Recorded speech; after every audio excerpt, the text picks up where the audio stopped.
प्रभु यीशु मसीह के नाम से और एक बार इस नए दिन के लिए मैं प्रभु का धन्यवाद देता हूँ।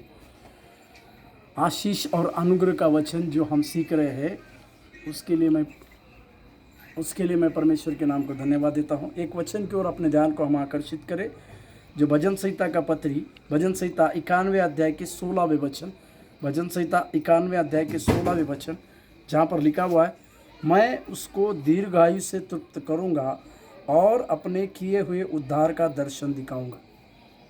सबसे जाना माना और सबसे ज़्यादा बार बोला जाने वाला ये भजन संहिता 91 है। इसमें कई एक प्रकार के आशीषों को परमेश्वर ने उसके बच्चों के जीवन में रखा है।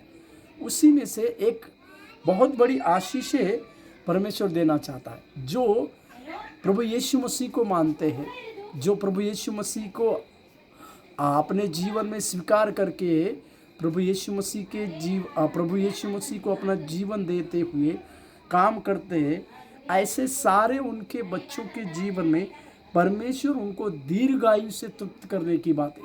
हमारा परमेश्वर हमें लंबी आयु देने का वायदा करता है और लंबी आयु इसीलिए देना चाहता है कि हम उस परमेश्वर के कार्य करने के लिए, उस परमेश्वर की और बातों को करने के लिए, परमेश्वर की और सेवकाई की बातों को करने के लिए प्रभु हमारे हाथों को थामे और इसी प्रकार की सेवकाई हमारे द्वारा करने पाए।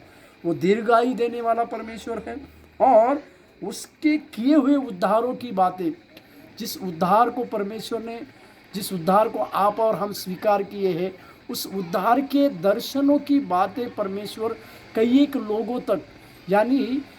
लोगों तक हमें उस उद्धार के बहुत बड़े गवाही बनाने के लिए परमेश्वर चाहते हैं।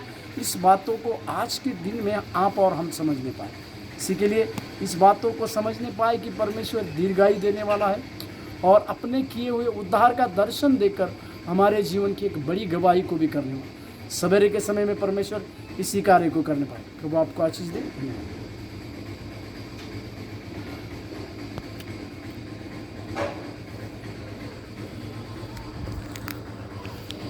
दोन सव्वीस झाले का? त्याला क्लिक केलं का?